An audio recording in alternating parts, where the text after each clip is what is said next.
Nexus টেলিভিশনের স্বাস্থ্য বিষয়ক অনুষ্ঠান কেমন আছেন আপনাদের আমন্ত্রণ জানাচ্ছি সুপ্রিয় দর্শক। আমরা এই অনুষ্ঠানে একটি গুরুত্বপূর্ণ স্বাস্থ্য সমস্যা নিয়ে আলোচনা করি, যেটি সম্পর্কে আমাদের ধারণা থাকা দরকার, জানা দরকার, এবং এই জানার মধ্য দিয়ে আমাদের অর্জিত জ্ঞান নিজেকে, নিজের পরিবার এবং চারপাশের মানুষকে সুস্থ রাখার জন্য আমরা ব্যবহার করি। সুপ্রিয় দর্শক, তেমনি একটি বিষয় বাংলাদেশে এবং সারা পৃথিবীতেই অনেক আলোচিত বিষয়টি, সেটি হচ্ছে স্বাভাবিক এবং অস্বাভাবিক সন্তান ডেলিভারি। আপনারা জানেন আমাদের দেশে অস্বাভাবিক ডেলিভারির একটি হচ্ছে সিজারিয়ান অপারেশন, সেটি বাড়ছে। এটি কেন বাড়ছে? এটিকে কিভাবে থামানো যায় এবং কিভাবে নর্মাল ডেলিভারি বা স্বাভাবিক প্রসবকে উৎসাহিত করা যায়, এই সামগ্রিক বিষয় নিয়ে আমরা কথা বলবো। এবং এই বিষয়ে আলাপ করার জন্য আমাদের সাথে একজন স্বনামধন্য বিশেষজ্ঞ তিনি রয়েছেন। তার নাম অধ্যাপক ডক্টর শারিয়া তাসনিম। তিনি বাংলাদেশের স্ত্রীরোগ এবং প্রসূতিবিদদের মধ্যে অগ্রগণ্য একজন।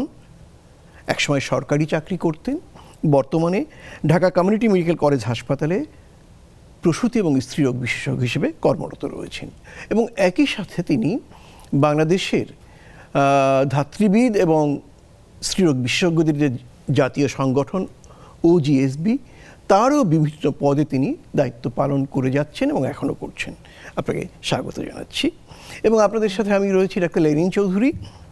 প্রিয় দর্শক, আমাদের এই অনুষ্ঠানে কিন্তু আপনারাও যুক্ত হতে পারেন। পর্দায় দেখানো নম্বরে টেলিফোন করতে পারেন এ বিষয়ে কোনো প্রশ্ন, অথবা তুলে ধরতে পারেন এই বিষয় সংক্রান্ত কোনো সমস্যা। আমাদের অতিথি সানন্দে আপনাদের প্রশ্নের জবাব দেবে এবং সমস্যা সমাধানের পথ দেখাবে।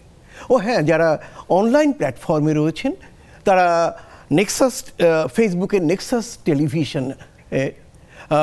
টেলিভিশনের নেক্সাস হেলথ এই পেজে গিয়ে সরাসরি অনুষ্ঠানটি উপভোগ করতে পারেন। কেমন আছেন প্রফেসর? ভালো, আলহামদুলিল্লাহ। আমরা আজকে কথা বলবো স্বাভাবিক এবং অস্বাভাবিক সন্তান ডেলিভারি। আপনি প্রথমত আমাদের বলেন স্বাভাবিক বা নর্মাল ডেলিভারিটা কি? স্বাভাবিক মানে হচ্ছে যেটা একেবারে স্বাভাবিক, হ্যাঁ, নিজের থেকে হবে এবং তাতে কোনো জটিলতা হবে না। হ্যাঁ, প্রকৃতির নিজস্ব নিয়মে। প্রকৃতির নিজস্ব নিয়মে।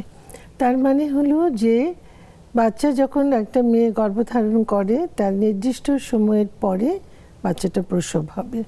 সে নির্দিষ্ট সময়টা কি আমরা কথায় বলেছি 10 মাস 10 দিন, কিন্তু ওটা আসলে চান্দ্র মাসের হিসাব। আমাদের ডাক্তারিতে যেটা আমরা হিসাব করি 9 মাস 7 দিন, তার শেষ মাসে কি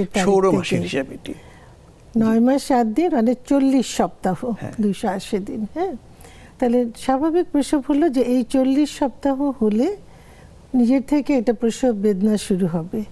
তারপরে যে প্রসবের যে ধারা, মানে যে ধাপগুলো আছে, সেগুলো একটার পর একটা হতে থাকবে। তার মানে বাচ্চার যে মাথাটা নিচের দিকে থাকবে সেটা স্বাভাবিক অবস্থান, মাথাটা নিচের দিকে যাবে, জরায়ুর মুখ খুলবে, ব্যথা আস্তে আস্তে বাড়বে এবং বাচ্চাটা যোনিপথ দিয়ে প্রসব হবে। এটা হলো স্বাভাবিক প্রসব। এবং এটা একটা নির্দিষ্ট সময়ের মধ্যে হবে। তার মানে খুব তাড়াতাড়িও হবে না, মানে 3 ঘন্টার আগেও হবে না, আবার 12 ঘন্টার বেশিও সময় নেবে না। এবং এটা মা এবং বাচ্চা উভয়ই কিন্তু সুস্থ থাকবে। এই জন্য নর্মাল ডেলিভারি কিন্তু ডেলিভারি হয়ে যাওয়ার পরে আমরা বলতে পারি যে হ্যাঁ, এটা স্বাভাবিক প্রসব হয়েছে। আগে কিন্তু আমি বলতে পারবো না। একটা মায়ের হয়তো ভেজাইনাল ডেলিভারি হলো, কিন্তু তার এত রক্তক্ষরণ হয়েছে যে সে অনেক দিন ধরে অসুস্থ থাকলো, তাহলে কিন্তু আমি বলবো না যে তার স্বাভাবিক প্রসব হয়েছে, একটা জটিলতা হয়েছে। তার মানে স্বাভাবিক প্রসবে কিন্তু কোনো জটিলতা হবে না। কেমন? তাহলে যখন এইরকম একটা অবস্থা, সেটাকে আমরা বলতে পারি যে স্বাভাবিক প্রসব। আচ্ছা, স্বাভাবিক প্রসব হলো যে নারীটি স্বাভাবিক প্রসব প্রক্রিয়ার মধ্যে দিয়ে একটি সন্তানের জন্মদান করলেন, তিনি এই প্রসবের কদিন পরে সুস্থ হয়ে যান বা কাজে ফিরতে পারবেন, সেটি গৃহকর্ম হোক বা অফিস কর্ম। একটা হলো যে যদি স্বাভাবিক প্রসব হয় তাহলে কিন্তু মানে উনি মানে সুস্থ হবেন ডেলিভারির পরে পরে, কিন্তু প্রথম 24 ঘন্টা কিন্তু খুবই গুরুত্বপূর্ণ ওই মাটাকে বিশ্রামে রাখা এবং পর্যবেক্ষণ করা যে তার কোনো রকম জটিলতা হচ্ছে কিনা। যেমন অনেকের কিন্তু এই যে প্রসব পরবর্তী সময়ে রক্তক্ষরণ হতে পারে, অনেকের প্রেশার বেড়ে যেতে পারে, যদিও প্রিএক্লাম্পসিয়া বা এক্লাম্পসিয়া প্রেশার বাড়ার যে জটিলতা সেটা গর্ভাবস্থাতে বেশি হয়, কিন্তু প্রসব পরবর্তী সময়েও কিন্তু হতে পারে। কাজে এই 24 ঘন্টা কিন্তু তাকে অবশ্যই মানে একদম ভালোভাবে পর্যবেক্ষণে রাখতে হবে। যদি তার বাড়িতেও প্রসব হয় তবুও কিন্তু তাকে একদম যে সব কাজের মধ্যে সে চলে যাবে সেটা নয়। আর এমনিতেও আমরা বলি যে প্রসবের পরে যে 6 সপ্তাহ পর্যন্ত যে সময়টাকে পিউরপেরিয়াম বলে, এই সময়ে কিন্তু মায়ের খাবার দাবার, বিশ্রাম, এগুলো সবগুলোর দিকে বিশেষ করে নজর দেওয়া দরকার আছে। মা স্বাভাবিক কাজকর্ম করতে পারেন, একদিন দুদিন পর থেকে করতে পারেন, কিন্তু একটু ভারী কাজ করা সেটা অ্যাভয়েড করা উচিত। কারণ অনেক সময় দেখা যায় যে মায়েদের একটা রোগ হয় যে জরায়ু নেমে যাওয়া, প্রোল্যাপস যেটাকে আমরা বলি, যে মানে অনেকে বলে যে পদ্মনালী বের হয়ে গেছে। তো এগুলি কিন্তু দেখা যায় যে ডেলিভারির পরে পরে যদি সে কোনো ভারী কাজের মধ্যে যায় তাহলে কিন্তু এই জটিলতাটা মানে পরবর্তীতে এই জটিলতাটা হওয়ার সম্ভাবনা। আচ্ছা, তাহলে কতদিন নারীটি বিশ্রামে থাকবেন?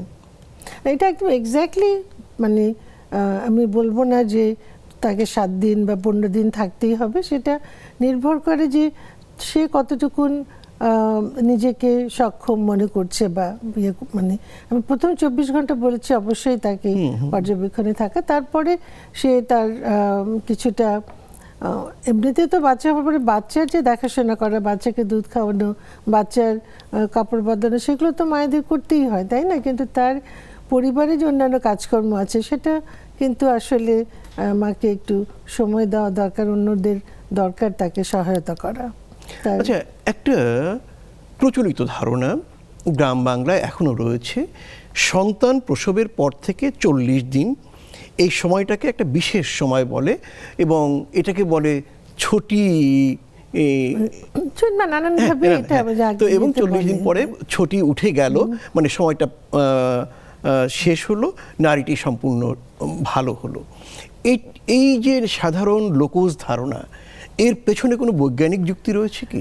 সেটা তো আমি বললাম যে আমাদের মানে মেডিকেল সায়েন্সে অনুযায়ী কিন্তু আমরা এই যে 6 সপ্তাহ বা 42 দিন সময়টাকে কিন্তু একটা আলাদা করে ভাগ মানে বলা হচ্ছে পিউরপেরিয়াম। হ্যাঁ, তার মানে এই সময়টা লাগবে যে তার গর্ভকালীন অবস্থাতে যে শারীরিক পরিবর্তনগুলো হয়েছিল, পুরো শরীরের অনেক অঙ্গের মধ্যে কিন্তু পরিবর্তন হয়েছিল, তো সেগুলো সব কিছু আবার স্বাভাবিক পূর্বের অবস্থায় মোটামুটি ফেরত আসতে কিন্তু এই সময়টা 6 সপ্তাহ লাগে, প্রায় 6 সপ্তাহ লাগে। আচ্ছা, তার মানে লোকজ ধারণার সাথে বিজ্ঞানের ধারণার একটি ঘনিষ্ঠ সম্পর্ক রয়েছে। এবং এই সময়টাকে দেখেন যে মানে মায়ের পরিষ্কার পরিচ্ছন্নতা সেটা কিন্তু একটা ইম্পর্টেন্ট, মায়ের নিউট্রিশন একটা ইম্পর্টেন্ট। আপনি জানেন যে অনেক সময় একটা সূতিকার রোগ, আপনি অনেক পুরনো উপন্যাস পড়লে দেখবেন যে অনেক মানে ঘন ঘন বাচ্চা হচ্ছে এবং সূতিকার রোগে ভুগছে। তো সূতিকার রোগটা কিন্তু আসলে একটা পিউরপুরাল ইনফেকশন। আচ্ছা, হ্যাঁ, তার মানে কি যে ওর একটা বাচ্চা হবার পরে আরেকটা বাচ্চা হবার মধ্যে যে সময়টা দেওয়া দরকার সেটা পাচ্ছে না, তার বডি নর্মাল পজিশনে যাওয়ার মতন সেই সক্ষমতা অর্জন করছে না, তার রোগ প্রতিরোধ ক্ষমতাটা আবার ভালোভাবে স্বাভাবিক হবে সেটা হওয়ার সময় পাচ্ছে না। তো কাজে এটার ওই ধারণার কিন্তু বৈজ্ঞানিক ভিত্তিও আছে এবং আমাদের ধর্মীয়ভাবেও কিন্তু বলা আছে যে 40 দিন কোনো মানে প্রার্থনা করা যাবে না, প্রার্থনা করা যাবে না ইন এ সেন্স, আমি যেটা মানে মেডিকেল পয়েন্ট অফ ভিউতে বলতে চাই যে ওই সময় কিন্তু করা আছে যে কোনো রকম শারীরিক সম্পর্ক করা যাবে না। হ্যাঁ, এটা কিন্তু একটা মানে মায়ের জন্য প্রিভেন্টিভ একটা খুবই গুরুত্বপূর্ণ বিষয়। আচ্ছা, এরপরে আমি যে প্রশ্নটা করব, এই প্রশ্নটা সাধারণভাবে অনুচ্চারিত নারীদের মধ্যেও এবং পুরুষদের মধ্যে আরও বেশি। সাধারণভাবে নারীর যে প্রজনন অঙ্গটি খুব সরু একটি জায়গা, সেখানে একটি বড় সন্তান প্রসব হলো। প্রসবের পরে পুরুষদের অনেকেই ধারণা করে এবং নারীরাও ধারণা করে যে ওই জায়গাটি তার প্রজনন যে পথ যেটি এটি কখনো আগের মতো আগের জায়গায় ফেরত যায় না। এই কথাটার কোনো বৈজ্ঞানিক ভিত্তি রয়েছে না? এটা কিন্তু মানে কিছুটা সত্য যে একদম 100% আগের জায়গায় যাবে না, কিন্তু অলমোস্ট সেরকম যাবে। আপনি যদি মনে করেন যে একটা পুকুরের মধ্যে অনেক কচুরিপানা আছে, আপনি একটা ঢিল মারলেন, সরে গেল, তারপরে কিন্তু আবার ওই জায়গাটা ভরে গেল।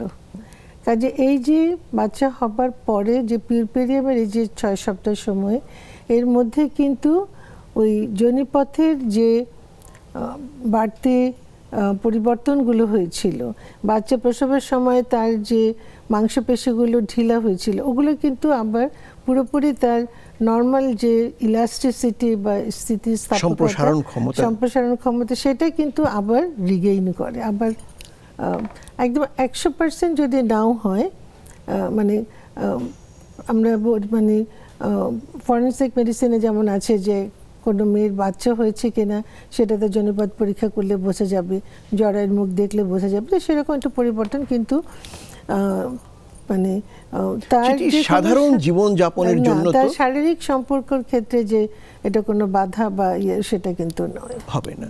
অতএব এই ভুল ধারণাটি মানুষের, হ্যাঁ, এটা একটা ভুল ধারণা এবং এটার কোনো মানে বৈজ্ঞানিক ভিত্তি নেই। তবে যদি কারো মনে করেন যে ছিঁড়ে গেল, ডেলিভারি হতে গিয়ে ছিঁড়ে গেছে, তাহলে সেটা কিন্তু আবার মানে সেলাই করে বা ইয়ে করে নেওয়া যায়, সেক্ষেত্রে তখন হয়তো স্বাভাবিক মনে হবে না, কিন্তু ওটা তো একটা জটিলতা। আপনাকে অনেক ধন্যবাদ। সুপ্রিয় দর্শক, সময় হলো একটা ছোট্ট বিরতি নেয়ার, সাথেই থাকুন, দ্রুত ফিরে আসব। সাথে থাকার জন্য অনেক অনেক ধন্যবাদ। সুপ্রিয় দর্শক, আমরা কথা বলছি স্বাভাবিক এবং অস্বাভাবিক সন্তান ডেলিভারি, এবং আমাদের সাথে আলোচক হিসেবে, অতিথি হিসেবে রয়েছেন প্রখ্যাত স্ত্রীরোগ বিশেষজ্ঞ অধ্যাপক শারিয়া তাসনিম। আপনাকে আবারও স্বাগত জানাচ্ছি। সুপ্রিয় দর্শক, পর্দায় দেখানো নম্বরে টেলিফোন করে আপনারাও কিন্তু আমাদের সাথে যুক্ত করতে পারেন এ সংক্রান্ত প্রশ্ন। আমাদের অতিথি সানন্দে আপনাদের প্রশ্নের জবাব দেবেন। প্রফেসর তাসনিম, আমরা যেমনটি বিরতির আগে কথা বলছিলাম স্বাভাবিক ডেলিভারি বিজ্ঞানসম্মতভাবে কখনো অস্বাভাবিক করতে হয়?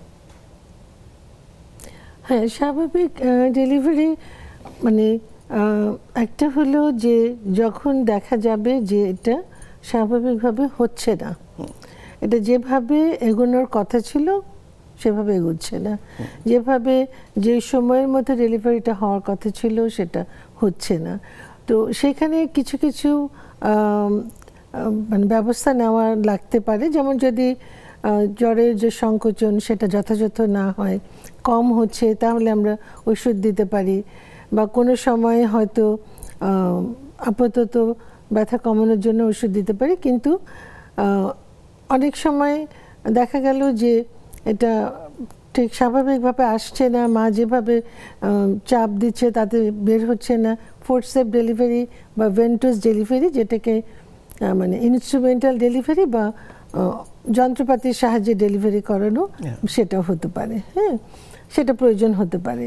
আবার অস্বাভাবিক কেমন হতে পারে মনে করেন যেটা বাধাগ্রস্ত প্রসব, অবস্ট্রাক্টেড লেবার, যে কোনো কারণে বাচ্চার মাথাটা যে যোনিপথ দিয়ে আসবে বা যে বস্তিকোটরের মধ্যে দিয়ে যাবে সেখানে হাড়ের মধ্যে দিয়ে যে আসবে সেখানে একটা অসামঞ্জস্যতা আছে, মাথাটা বেশি বড় অথবা বস্তিকোটরটা একটু ছোট, বা যে কোনো কারণেই হোক, বা বাচ্চার মাথাটা ঠিক যেভাবে মানে ভাঁজ হয়ে থাকার কথা সেটা নাই, একটা অ্যাবনর্মাল পজিশন আছে, তাহলে সেসব ক্ষেত্রে কিন্তু স্বাভাবিকের জন্য আমরা চেষ্টা করছিলাম, অপেক্ষা করছিলাম, কিন্তু শেষ মুহূর্তে কিন্তু ডিসিশন চেঞ্জ করতে হতে পারে, আমাদের সিজারিয়ান করতে হতে পারে, বা যেটা ইনস্ট্রুমেন্টাল ডেলিভারি, যন্ত্রের সাহায্যে ডেলিভারি সেটা করা প্রয়োজন হতে পারে। সোজা প্রশ্ন, যদি সেই কাজটি না করা হয় তাহলে মায়ের বা গর্ভস্থ শিশুর কোনো ক্ষতি হতে পারে? অবশ্যই। যদি ধরুন বাধাগ্রস্ত প্রসব, আপনি যদি দেরি করবেন, মানে যেই সময়ে ব্যবস্থা নেওয়ার কথা সেটা নেওয়া হলো না, তাহলে তো পেটের বাচ্চাটা মারা যেতে পারে। বাচ্চাটার কিন্তু ওই যে মাথার উপরে যে প্রেশার পড়ছে, আপনি যদি অনেক দেরি করে সিজারিয়ান করলেন, বাচ্চার কিন্তু মাথায় ওই যে আঘাত পড়েছে, সেটা কিন্তু দীর্ঘমেয়াদী সমস্যা হতে পারে, যে বাচ্চাটা বেঁচেও যদি বের হয় কিন্তু পরে মারা গেল, সেটাও হতে পারে। আর মায়ের তো অনেক রকম অসুবিধা হতেই পারে, রক্তক্ষরণ হবে, ছিঁড়ে যেতে পারে, ভেতরে কোনো জরায়ুর মধ্যে, যোনিপথের মধ্যে মানে আঘাতপ্রাপ্ত হতে পারে। এবং পরবর্তী যে ফিস্চুলা, যে একটা খুবই মারাত্মক একটা জটিলতা, যে মাসিকের রাস্তা এবং পেশাবের রাস্তা এক হয়ে গেল, যে তার সারাক্ষণ পেশাব ঝরছে, হ্যাঁ, সেইটা যে এই ভেসিকোভেজানাল ফিস্চুলা, সেটা কিন্তু ওই যে বাধাগ্রস্ত প্রসবের একটা জটিলতা। আচ্ছা, তাহলে এই জটিলতাগুলো এড়ানোর জন্য আপনারা সিজার অপারেশন করেন। আমি একটু বিষয় জানতে চাচ্ছি, এখন সিজার অপারেশন অনেক হয়, আজ থেকে ধরা গেল 200 বছর আগে বা 100 বছর আগে হতো না। তখন মা এবং গর্ভস্থ শিশুর মৃত্যুর হার আর এখন মা এবং গর্ভস্থ শিশুর মৃত্যুর হারে কোনো পার্থক্য রয়েছে? অনেক অনেক অনেক পার্থক্য আছে। আমাদের দেশে যদি আপনি বলেন যে 90-এর দশকে, তখন আমাদের মাতৃমৃত্যুর হার ছিল প্রায় 700-রও বেশি, হ্যাঁ, প্রতি 10,000 প্রতি লাখ, প্রতি লাখে 700 মা মারা যেত। মানে আরো মানে এরকম, আমি এক্স্যাক্টলি 90 বলতে পারি, হ্যাঁ, মানে এরকম ইয়ে ছিল। এখন কিন্তু এটা অনেক কমে এসেছে, 135, কিন্তু আমাদের পৌঁছাতে হবে 2 ডিজিটে, 30-এ, বা মানে প্রতি লাখে 30 জন। উন্নত বিশ্বে কিন্তু সেরকম। তাহলে কমেছে, যে সিজারিয়ান বাড়লে শিশু মৃত্যুর হারও কমে, মাতৃমৃত্যুর হারও কমে। কিন্তু এটাতে আবার একটা কিন্তু আছে। কিন্তু যেমন কিন্তুটা হলো যে শুধুমাত্র মানে এটা এরকম সরাসরি রিলেশন না যে সিজার বাড়লো আর এটা কমে গেল। একটা পর্যায়ে কিন্তু যখন অতিরিক্ত হবে, তখন কিন্তু মাতৃমৃত্যু হার কমবে না ওটাতে। আচ্ছা, আপনি বললেন অতিরিক্ত। বাংলাদেশে অভিযোগ করা হয়ে থাকে সিজার অপারেশনের সংখ্যা বেশি হচ্ছে, এর পেছনের কারণটা কি? এর পেছনে এটা তো একটা খুবই মানে বিতর্কের বিষয় আর কি। হ্যাঁ, মানে লোকে যে কোনো মানে যদি শুনে যে একজন গাইনি ডাক্তার, তো বলবে আপনারা তো আপনাদের কাছে গেলেই তো পেটটা কাটবেন। সেটা কিন্তু ঠিক নয় কথাটা। তবে এটাও ঠিক যে আমাদের সিজারিয়ান সেকশনের WHO বা অন্যান্য সংস্থা যেরকম যে রেটের কথা বলে, তার থেকে অনেক বেশি। তার অনেকগুলোই কারণ আছে। একটা কিন্তু মানে একটা কারণ কিন্তু যে নর্মাল ডেলিভারির সংখ্যা কমে যাওয়া, এবং মানে এখন অনেক মা আসবে যাদের আগে একবার সিজার হয়েছে, মানে প্রিভিয়াস সিজার, কাজে এবারটা সিজার হচ্ছে। যদিও আমরা জানি যে একবার সিজার মানে কিন্তু বারবার সিজার, সেটা নয়, কিন্তু তারপরেও সেটা কিছুটা এক্সট্রা প্রিকশন দরকার, এক্সট্রা এক্সপার্টিস দরকার প্রিভিয়াস আগের যার সিজার হয়েছে তাকে নর্মাল ডেলিভারি করানোর জন্য। তাহলে ওইখানে যদি ওরকম অ্যাপ্রোপ্রিয়েট ব্যবস্থা না থাকে, যথাযথ ব্যবস্থা না থাকে, বা ওইরকম ট্রেন লোক না থাকে, তারপরে সিজার করে ফেললো, ওটা কিন্তু একটা কারণ। আরেকটা কারণ কিন্তু এখন যেটা নতুন যোগ হয়েছে, সেটা হলো মায়েরা বলবে আমি নর্মাল ডেলিভারি চাই না, আমাকে সিজার করে দেন। মানে caesarean section and maternal request, এটা কিন্তু একটা নতুন ইন্ডিকেশন যোগ হয়েছে। মা চাচ্ছে আমি কোনো ইয়ের মধ্যে যাবই না, আমাকে সিজার করে দেন। মা বা তার মানে লোকজন বলবে না, আমি একটা দুটোই বাচ্চা নেব, একটাই বাচ্চা নেব বা দুটোই বাচ্চা নেব, আমি কোনো রিস্কেও যাব না। এবং মানে তারা মনে করে যে নর্মাল ডেলিভারিটা একটা রিস্কের ব্যাপার। রিস্ক কিন্তু দুই জায়গাতেই আছে। আচ্ছা, এর সাথে আরেকটা, ডাক্তার এবং হাসপাতাল কর্তৃপক্ষ তাদের অদূরদর্শী অথবা অর্থভিত্তিক সিদ্ধান্তের কোনো বিষয় আছে? সেটা হতে পারে, আমি একদম অস্বীকার করতে পারবো না সে কথাটা। কারণ অনেক সময় কিন্তু মানে অনেক জায়গাতে তো আসলে আপনি দেখবেন যে কোনো মেডিকেল কলেজ হাসপাতাল বা পাবলিক হাসপাতালের আশেপাশে কিন্তু অনেক ক্লিনিক থাকে, প্রাইভেট ক্লিনিক থাকে, এবং এই সবগুলো প্রাইভেট ক্লিনিক যে খুব নীতি নিয়ম মেনে পরিচালিত হয়, সেটা কিন্তু না। তারা রুগী ঠিক করে এবং সার্জনকে ডেকে আনে। সার্জন তার কিন্তু বলার কিছু থাকে না যে এর সিজার লাগবে কিনা বা এখন লাগবে কিনা, সে যে অপারেশনটা করে চলে আসে। তো এই প্র্যাকটিসটা কিন্তু আসলে মনিটরিং এর মধ্যে আসা উচিত, কমা উচিত। হ্যাঁ, আচ্ছা, আবার তো আরেকটা জিনিস হলো যে এখন আপনি দেখেন যে ডাক্তারের উপরে চড়াও হতে তো কারো কিছু লাগে না। হ্যাঁ, সিনিয়র জুনিয়র সব ডাক্তারের উপরে যে কেউ যে কোনো সময় যে কোনো চিকিৎসাকে ভুল চিকিৎসা বলে চড়াও হয়ে যায়। তখন নর্মাল ডেলিভারি কিন্তু আমি জানি না শেষ পর্যন্ত কি হবে। একদম মানে ভালো ছিল কিন্তু হঠাৎ বাচ্চা হয়ে কান্না করছে না। তো আমি যদি অপারেশন করি তাহলে আমার সাথে কিন্তু আরও লোকজন আছে, তারা একটা সাপোর্টে দিতে পারে, চড়াও হওয়াটা একটু কমাতে পারে। কিন্তু ওখানে তো বলবে যে কেন অপারেশন করলেন না, আমার বাচ্চা মেরে ফেললেন। তো এই ভয়েও কিন্তু অনেকে, যেগুলো একটু জটিলতা থাকে, যেমন মায়ের যদি প্রেশার বেশি থাকে বা মায়ের ডায়াবেটিস আছে, তাহলে সিজার করে ফেললো, কিন্তু সেটা সবসময় হয়তো সঠিক ইন্ডিকেশন নয়। আমরা এই আলাপে আবারও আসবো। প্রিয় দর্শক, আরও একটি ছোট্ট বিরতি নিচ্ছি, সাথেই থাকবেন। যেমনটি আমরা বিরতির আগে কথা বলছিলাম সিজারিয়ান অপারেশন, আপনি একটি গুরুত্বপূর্ণ কথা বলেছেন যে অনেক সন্তান প্রসব করবে এমন মা তিনি সিদ্ধান্ত নিচ্ছেন তিনি সিজার করাবেন। এটি ভালো না মন্দ? কোনো জটিলতা হয় কি হয় না? একটা বিষয় কিন্তু মনে রাখা খুবই দরকার যে সিজারিয়ান অপারেশন হলো একটা অস্ত্রোপচার, এটা life saving for mother and child. যখন এটা প্রয়োজন এটা তখন করতে হবে, মানে যখন মানে সত্যিকার অর্থে প্রয়োজন। এখন যে মায়েরা চান যে আমি কিছু বুঝতে চাই না, আমি সিজারিয়ান করে ফেলবো, তারা একটা মানে মনে করে যে ব্যথা হবে, প্রসব বেদনা, আমি ব্যথা সহ্য করবো না, এটা একটা অনেক বড় কারণ। আরেকটা হলো তাদের একটা ভীতি যে কি হবে না হবে, তারা মনে করেন যে সিজারিয়ানটা হলো সেফ, মানে আমি অপারেশন করব, বাচ্চা তো 5 মিনিটের মধ্যে বাচ্চা হয়ে যাবে, আর কোনো অসুবিধা নেই। কিন্তু এটা ধারণাটা তো ঠিক নয়। এবং আরেকটা ব্যাপারও তো আছে, অনেকে মনে করে তার নারী অঙ্গটি এখন যেমন আছে তেমন থাকবে না। হ্যাঁ, সেটা আমরা আগে বলেছি, কিন্তু এটা মানে ওই পিরিয়ড ওই 6 সপ্তাহের মধ্যে কিন্তু এটা স্বাভাবিক, কিন্তু তারা তো মনে করেন ভুল, তারা ওরকম একটা মনে করছে, মানে ওই ধারণাটা কিন্তু ঠিক করা দরকার। আরেকটা জিনিস কিন্তু মনে রাখা দরকার, আমি একটু আগে বলেছি যে সিজারিয়ান বাড়লেই যে মাতৃমৃত্যু এবং শিশু মৃত্যু কমবে তা কিন্তু নয়। হ্যাঁ, মানে এটা একদম ডাইরেক্ট ইয়েটা নয়। একটা পর্যায়ে কিন্তু সিজারের জটিলতাতে মা মারা যাবে। যেমন আমরা এখন ফেস করছি, যাদের আগে সিজার হয়েছে, এবার এই প্রেগনেন্সিতে তার প্লাসেন্টা প্রিভিয়ার বা গর্ভফুলটা নিচে থাকা এবং গর্ভফুল আটকে থাকা প্লাসেন্টা এক্রিটা, এটা কিন্তু আমরা পাচ্ছি অনেক।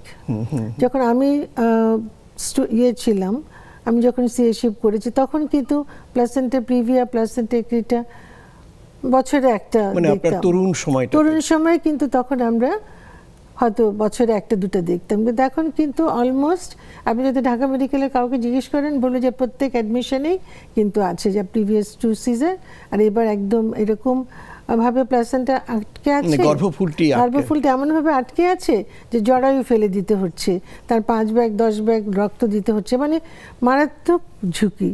তো এগুলো কিন্তু মনে রাখা দরকার। আরেকটা জিনিস হলে কি, সিজার হলে কিন্তু মানে যখন নর্মাল ডেলিভারি হয়, বাচ্চাটা কিন্তু ওই প্রসেসের মধ্যে দিয়ে যায়, তো তার যে ফুসফুসের মানে ম্যাচিউরিটি বলেন বা তার মানে শারীরিক সক্ষমতাটা কিন্তু বেটার হয়। সিজারিয়ানের বাচ্চা কিন্তু ভুগে বেশি। আচ্ছা, হ্যাঁ, মানে তাদের শ্বাসকষ্ট হওয়ার সম্ভাবনা বেশি, তার সংক্রমণ হওয়ার সম্ভাবনা বেশি। কাজেই প্রয়োজন ছাড়া, মানে যেটা সত্যিকার না করলে বাচ্চা এবং মায়ের ক্ষতি হবে, জীবন সংশয় দেখা দিবে, সেরকম অবস্থা ছাড়া কিন্তু সিজার করতে চাওয়া ঠিক না। এখন কিন্তু আমাদের খুবই, ওই যে আমি বললাম যে রোগী ডাক্তারের উপরে চড়াও হয়ে যায়, তো সেটাও একটা কিন্তু মানে কারণ যে সিজারিয়ান সেকশন বেড়ে যাওয়ার। আচ্ছা, আরেকটা ব্যাপার, যদি আমরা স্বাভাবিক বা নর্মাল ভ্যাজাইনাল ডেলিভারিটা করতে চাই, তাহলে তো মিডওয়াইফ অর্থাৎ যেই সব নার্সের মতো কাছাকাছি একটি পেশা যারা সন্তান প্রসবে দক্ষ হবে তাদের সংখ্যা বাড়া দরকার। বাংলাদেশে তাদের সংখ্যা কেমন, এটি বাড়ানোর জন্য কোনো সামগ্রিক পরিকল্পনা আছে? সরকার নিয়েছেন ম্যাডাম, কিন্তু আমি একটা কথা বলতে চাই যে মানে ডাক্তারের প্রয়োজন কিন্তু ফুরিয়ে যাবে না। না, নর্মাল ডেলিভারি যে ডাক্তার করবে না, শুধু মিডওয়াইফ করবে, সেটাও কিন্তু আমি খুব মানে বলবো না। কারণ ডাক্তার তার মানে সুপারভিশন কিন্তু দরকার আছে, যে কখন এটা আসলে স্বাভাবিক থেকে ব্যতিক্রম হচ্ছে। আর মিডওয়াইফ মানে মিডওয়াইফ বলে যে মায়ের সাথে থাকে এবং ডেলিভারি করায়, ডেলিভারি করানোর জন্য যাকে আমরা যথেষ্ট পরিমাণে ট্রেনিং দিয়ে তার দক্ষতা নিশ্চিত করব। তাহলে সেটার জন্য কিন্তু আমাকে তার ওই ট্রেনিং পিরিয়ডে খুব ভালোভাবে কিন্তু তার দক্ষতা এবং বা তার যে কম্পিটেন্সি সেটা বাড়ানোর চেষ্টা করতে হবে, প্রশিক্ষণটা নিতে হবে। মানে আমরা কিন্তু দেখি যখন একটা নতুন কোনো প্রোগ্রাম চালু হয় তখন অনেকে মিলে কিন্তু ঝাঁপিয়ে পড়ে। হ্যাঁ, যেমন অনেক জায়গাতে অনেক ট্রেনিং সেন্টার আছে, মিডওয়াইফদের ট্রেনিং সেন্টার বা নার্সেস ট্রেনিং সেন্টার, যেটা কিন্তু আসলে স্ট্যান্ডার্ড সব কিছু মেনটেন করে না। তো এখন একটা মেয়েকে যদি আপনি এনাফ প্রসব দেখার এবং সহায়তা করার সুযোগ না দেন, তাহলে পরে তো সে কীভাবে দক্ষ হবে? সে কীভাবে পরে একজন মিডওয়াইফ হয়েই তো সে দক্ষ হয়ে যাবে না, যদি না তাকে সেভাবে তৈরি করা হয়। তো এই ট্রেনিংয়ের ব্যাপারটা কিন্তু স্বাভাবিক প্রসবের ট্রেনিং দেওয়া কিন্তু মিডওয়াইফ তো লাগবেই, তাকে তৈরি করতে হবে, আমার ডাক্তারকেও কিন্তু দিতে হবে। কারণ ডাক্তার না হলে তো মিডওয়াইফকে গাইড করতে পারবে না। ও মিডওয়াইফ যে বলছে এখন হচ্ছে না, তো ডাক্তার যদি না বোঝে যে আসলে হচ্ছে না, তাহলে সে কীভাবে সিজারের ইয়ে দিবে? আচ্ছা, সেই ক্ষেত্রে কি আপনার মনে হয় ডাক্তারদের যারা প্রসূতি বিদ্যায় মানে উচ্চতর পড়াশোনা করবে, নর্মাল ভ্যাজাইনাল ডেলিভারির উপরে তাদের কোনো বিশেষ ট্রেনিং থাকা দরকার বলে কি আপনি মনে করেন? ওটা তো এই ট্রেনিংয়েরই অংশ। আপনি যদি মানে একজন মানে অবসে বা একজন ধাত্রীবিদ্যা বিশেষজ্ঞ কীভাবে হবে যদি সে যথেষ্ট পরিমাণ নর্মাল ডেলিভারি না করে? আপনাকে তো মানে নর্মাল ডেলিভারি করানো কিন্তু একটা আর্ট। হ্যাঁ, মানে এটা স্বাভাবিকভাবে হবে, কিন্তু আপনি কিভাবে তাকে তার মানে যৌনাঙ্গের বাইরের যে অংশটাকে আপনি কীভাবে গার্ড দিচ্ছেন, কীভাবে মাথাটাকে ধরেছেন, তার উপরে কিন্তু অনেক কিছু নির্ভর করে। আচ্ছা, গুড, আপনি নর্মাল ডেলিভারি করাচ্ছেন, কিন্তু অনেক তরুণী মনে করে যে নর্মাল ডেলিভারির সময় তাদের যৌনাঙ্গের নিচের অংশে যে তির্যকভাবে কাটা হয়, এতে তাদের পরবর্তী দাম্পত্য জীবনে সমস্যা তৈরি করবে। এর পেছনে আদৌ কোনো কি যুক্তি আছে? এখন যেভাবে এটা কিন্তু সব নর্মাল ডেলিভারি মানেই যে নিচে কাটতে হবে তা কিন্তু না। অনেকে বলে যে আমার ছোট সিজার হয়েছে, মানে সিজারিয়ান অপারেশনের সাথে ওটা তাকে ওরা রিলেট করে। সবাইকে যে কাটতে হবে তা কিন্তু না। যখন মনে হচ্ছে যে এটা না কাটলে পরে ছিঁড়ে যাবে, আপনি ঠিক সেই সময় কাটতে পারেন। এবং আপনি যদি যথাযথভাবে যে লেয়ার বাই লেয়ার সেলাই দেওয়ার কথা ঠিকভাবে আপনি সেলাই দিতে পারেন, তাহলে তো কোনো অসুবিধা হওয়ার কথা না। আচ্ছা, কেউ আরেকটা ব্যাপার বলে, এখনকার ছেলে মেয়েরা সামাজিক কারণেই তারা খেলার মাঠ পায় না, শারীরিক পরিশ্রম করার সুযোগ পায় না, মেয়েরা তো খুব কম পায়। এবং এই মেয়েরা যখন সন্তানবতী হতে যায় তাদের সিজার বেশি লাগে। এর পেছনে কোনো কারণ আছে কি? এটা তো আপনার মানে আপনি যত স্বাভাবিক ফিজিক্যাল মুভমেন্টের মধ্যে থাকবেন, তাহলে আপনার মাসেলগুলো বা সে মাংসপেশিগুলো, আপনার মানে বোনস সব কিছু ঠিকভাবে বেড়ে উঠবে, ঠিকভাবে কর্মক্ষম থাকবে। হ্যাঁ, যারা সবসময় বসে বসে থাকে, মানে কোনো রকম শারীরিক ইয়ের মধ্যেই যায় না, তো তাদের তো মানে একটু ব্যথা হলে মনে হবে উফ কি জানি একটা ব্যথা, তাই না? তাহলে মানে স্বাভাবিক প্রসবটার জন্য যে প্রসব বেদনা, সেটাকে তো অ্যাকসেপ্ট করতে হবে। হ্যাঁ, তারপরে যে আমরা বলি যে যারা মানে প্রেগনেন্সির সময়ে ভারী কাজ করো না, কিন্তু স্বাভাবিক কাজকর্ম তো করবে। অনেকে অনেকে মায়েরা বসে না আমার মেয়েকে কিছু করতে দিন, সারাদিন শুয়ে বসে থাকে। সারাদিন শুয়ে বসে থাকার তো দরকার নেই, স্বাভাবিক কাজকর্ম করো, তুমি ভারী কিছু করো না। কিছু কিছু ব্যায়াম আছে যেটা গর্ভাবস্থাতে করতে পারে, তাহলে তার ডেলিভারিটা ইজিয়ার হবে। হ্যাঁ, তো সবচেয়ে ইম্পর্টেন্ট কিন্তু হলো তার মাইন্ডসেটটাকে ঠিক করা, যে আমি মানে স্বাভাবিক প্রসবের জন্য চেষ্টা করব। অনেক ধন্যবাদ আপনাকে। প্রিয় দর্শক, আরেকটা ছোট্ট বিরতি নিব, সাথেই থাকুন। সুপ্রিয় দর্শক, আপনারা দেখছেন স্বাস্থ্য বিষয়ক অনুষ্ঠান কেমন আছেন, এবং এই অনুষ্ঠানে পর্দায় দেখানো নম্বরে টেলিফোন করে আপনারাও কিন্তু যুক্ত হতে পারেন। প্রফেসর শরিয়া তাসনিম, আমরা কথা বলছি সন্তানের ডেলিভারি স্বাভাবিক উপায়ে এবং অস্বাভাবিক উপায়ে। বিপুল সংখ্যক মানুষের মধ্যে একটি ধারণা রয়েছে গর্ভবতী মাকে বেশি খাওয়ানো যাবে না, তাহলে তার গর্ভের শিশুটি অনেক বড় হয়ে যাবে, স্বাভাবিকভাবে প্রসব পথ দিয়ে বেরোতে পারবে না। এটি কতটা বিজ্ঞানসম্মত? গর্ভবতী মা তার যা প্রয়োজন সে অনুযায়ী সে খাবার খাবে, কিছুটা বেশি, খুব বেশি নয় কিন্তু। হ্যাঁ, যেমন সে তার যা স্বাভাবিক অবস্থায় যে খাবারটা খাওয়া দরকার তার থেকে হয়তো 500 কিলো ক্যালোরি বেশি খাবে। আচ্ছা, হ্যাঁ, তার মানে 1 মুঠ করে ভাত বেশি খাবে, অর্থাৎ শিশুটির জন্য এটি। শিশুটির জন্য খুব বেশি কিন্তু খাবার দরকার নেই। এবং আমরা যেটা বলি যে মাসে তার 1-2 কেজি ওজন বাড়বে, তার চেয়ে যদি বেশি বাড়ে তাহলে আমরা ভয় পাই যে তার প্রেশার বাড়বে, মানে প্রিএক্লাম্পসিয়া হতে পারে। আবার যদি কম ওজন হয় তার মানে তার পুষ্টি ঠিক মতন হচ্ছে না।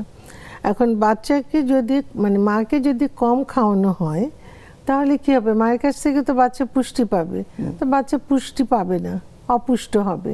তো একটা স্বাভাবিক পুষ্টি সম্পন্ন বাচ্চা নর্মাল ডেলিভারির যে স্ট্রেস বলেন বা যে মানে চাপটা সেটা সহ্য করতে পারবে। একটা অপুষ্ট বাচ্চা পারবে? নিশ্চয়ই পারবে না। তাহলে তো সে অপুষ্ট হচ্ছে আমি যদি কম খাইয়ে রাখি মাকে যে নর্মাল ডেলিভারি করার জন্য, তাহলে দেখা যাবে যে বাচ্চা তো হয় পেটের মধ্যেই মারা যাবে পুষ্টির অভাবে, নাহলে ডেলিভারির সময় মারা যাবে বা ডেলিভারির পরে পরে মারা যাবে। কাজে এটা খুবই একটা ভুল ধারণা, খুবই ভুল ধারণা। আচ্ছা, আরেকটা ব্যাপার, অনেকেই মনে করে গর্ভাবস্থায় ফল বেশি খাওয়া যাবে না, আনারসে গর্ভপাত ঘটে, অমুক টক ফলে গর্ভপাত।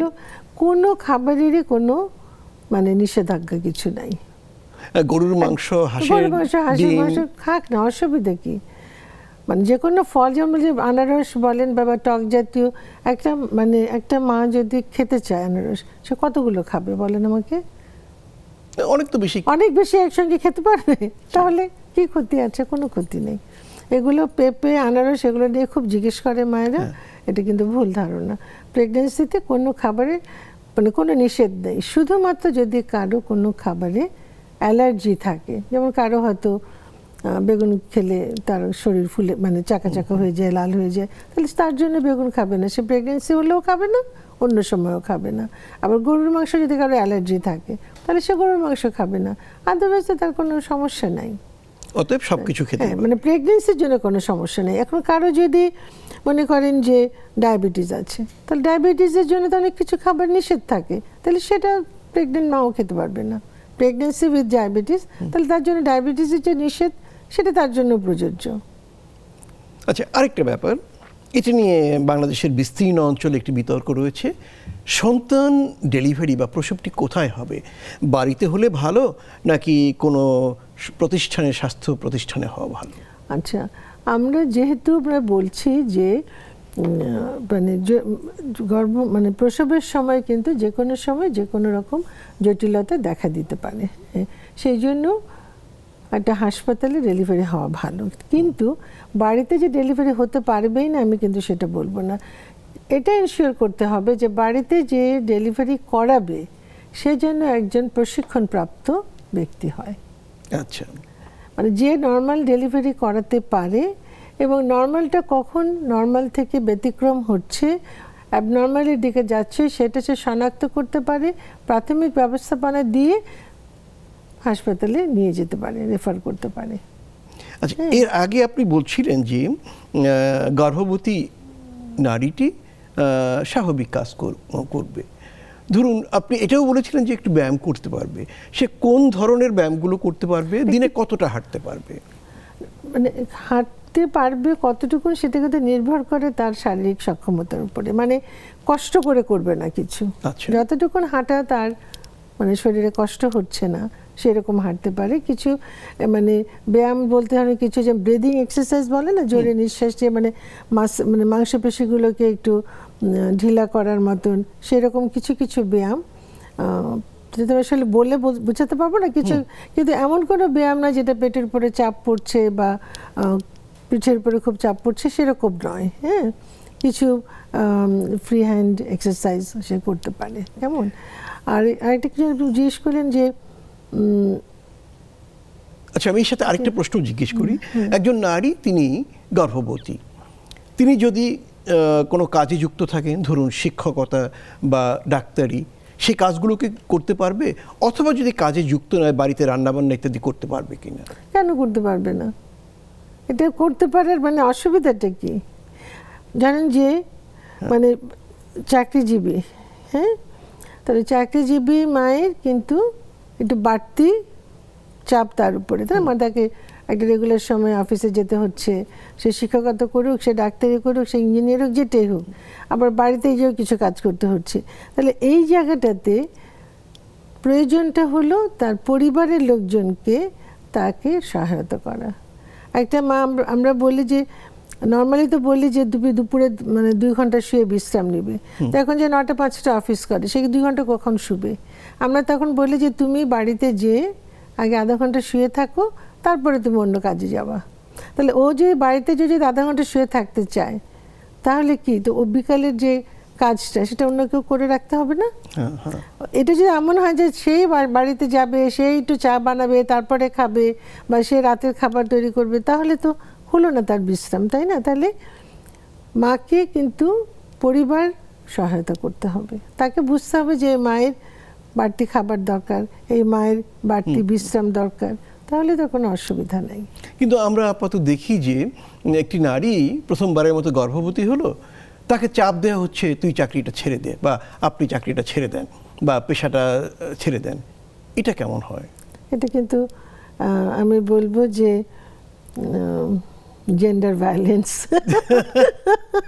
জেন্ডার ভায়োলেন্স মানে নারী অধিকারকে খর্ব করা, নারীর অধিকারকে খর্ব করা, নারীর সক্ষমতাকে নেতিবাচক মানে নেগেটিভ ওয়েতে দেখা, তাই না? জি হ্যাঁ। আচ্ছা, আমরা অনেকগুলো বিষয়ে কথা বললাম, আর একটা ছোট্ট বিষয়ে কথা বলি, সেটা হচ্ছে একজন গর্ভবতী নারী, সবাই বলে তোমার পেটে বাচ্চা আছে, তুমি কোনো ওষুধ খেতে পারবে না। এটা কতটা ঠিক? হ্যাঁ, কোনো ওষুধ খেতে পারবে না মানে কি, যে মানে তার প্রয়োজনীয় কি ওষুধ খেতে পারবে না? মানে আমরা বলি যে তুমি একজন ডাক্তারের পরামর্শ নিয়ে ওষুধ খাও, কিন্তু তার মানে এই নয় যে তার ঠান্ডা লাগলে সেটা সর্দির ওষুধ খেতে পারবে না, বা জ্বর হলে প্যারাসিটামল খেতে পারবে না, তা কিন্তু না। বা তার একটু বুক জ্বলছে, এটা অ্যান্টাসিড খাবে, সেটা কিন্তু নয়। তবে কোনো একটা অ্যান্টিবায়োটিক বলেন বা যে কোনো একটা ওষুধের ডাক্তারের পরামর্শ নিয়ে খাওয়াটাই ভালো। আচ্ছা, বাংলাদেশে কিছু কিছু ক্ষেত্রে মনে করেন কারো ধরেন ওই যে এপিলেপসি বা মৃগী রোগ আছে, সে কিছু বা কারো মানে মানসিক কোনো সমস্যার জন্য ওষুধ খায়, তাহলে সেগুলো কিন্তু একজন মানে ডাক্তারের সাথে পরামর্শ করতে হবে যে কোন ওষুধটা কোনোটা বাদ দিয়ে চেঞ্জ করে খেতে হতে পারে, কিন্তু কোনো ওষুধ সে খেতে পারবে না, এটা কিন্তু আচ্ছা, একটা শেষ প্রশ্ন করবো, আপনি 1 মিনিটে বলবেন। সেটা হচ্ছে বাংলাদেশে এখনো গ্রামগুলিতে একজন গর্ভবতী নারী খোলা চুলে সন্ধ্যাবেলায় থাকতে পারবে না, বা কোনো গাছের নিচে বাঁশতলায় যেতে পারবে না, সে সম্পর্কে কি বলবেন? এগুলো তো পুরোটাই কুসংস্কার। হ্যাঁ, চুল খোলা আর চুল বাঁধা আর মানে গাছের তলা আর ঘরের মধ্যে কি তফাৎ? এরকম কি কোনো বৈজ্ঞানিক, এটা কোনো ভূত প্রেতের কোনো ইয়ে আছে? এটা তো কোনো বৈজ্ঞানিক মানে প্রমাণ নাই যে এরকম কোনো সমস্যা হতে পারে। এক সময় তো বলতো ম্যালেরিয়া মানে হলো যে খারাপ বাতাস, কিন্তু পরে দেখলাম দেখা গেল কি মশার কামড়ে। তাহলে এই কথা কিন্তু কোনো খোলা চুলেই যাক আর চুল বেঁধেই যাক, মাথায় কাপড় দিক আর না দিক, এগুলো কিন্তু কোনো বৈজ্ঞানিকভাবে মানে স্বীকৃত কোনো ব্যাপারই নেই, এবং গর্ভস্থ শিশুকে প্রভাবিত করবে না না। আমরা অনুষ্ঠানের একেবারে শেষ পর্যায়ে, আপনি শেষ 30 সেকেন্ড আমাদের দর্শকদের জন্য কি বলবেন? আমি বলতে চাই যে স্বাভাবিক প্রসব সবসময়ই কাঙ্ক্ষিত, কিন্তু যখন প্রয়োজন তখন যথাসময়ে সিজারিয়ান করতে হবে। কোনোটার অতিরিক্ত ঠিক নয়, আবার আমি ওটাকে বাদ দিতে গিয়ে একটা জটিলতার মধ্যে ফেললাম মা এবং বাচ্চাকে, সেটাও যাতে না হয়। কাজেই ডাক্তার মানে ডিসাইড করবেন rational use of caesarean section, যথাযথভাবে যৌক্তিক ব্যবহার। যৌক্তিক ব্যবহার। সুপ্রিয় দর্শক, সভ্যতার শুরু থেকে অথবা আমরা যখন সভ্য হইনি সেই কাল থেকেই নারীগণ সন্তানের জন্ম দিচ্ছেন, মানে সন্তান প্রসব করছেন।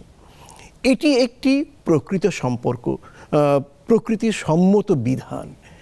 এই প্রক্রিয়ায় প্রতিটি মানুষ বা স্তন্যপায়ী প্রাণী শিশুর জন্ম দিয়ে থাকে, কিন্তু আমরা জানি কখনো কখনো মায়ের শরীরে বা শিশুর শরীরের কিছু হেরফেরের জন্য, অস্বাভাবিকতার জন্য এই জন্মদান প্রক্রিয়াটা ব্যাহত হয়ে গর্ভস্থ শিশুটি মারা যেতে পারে, মাটি মারা যেতে পারে, অথবা দুজনেই অসুস্থ হতে পারে। তখন অস্বাভাবিক মানে সিজারিয়ান অপারেশন বা যন্ত্র সহযোগে প্রসবের দরকার হয়। অর্থাৎ যেটি যৌক্তিক সেটি করার সিদ্ধান্ত নিতে হয়।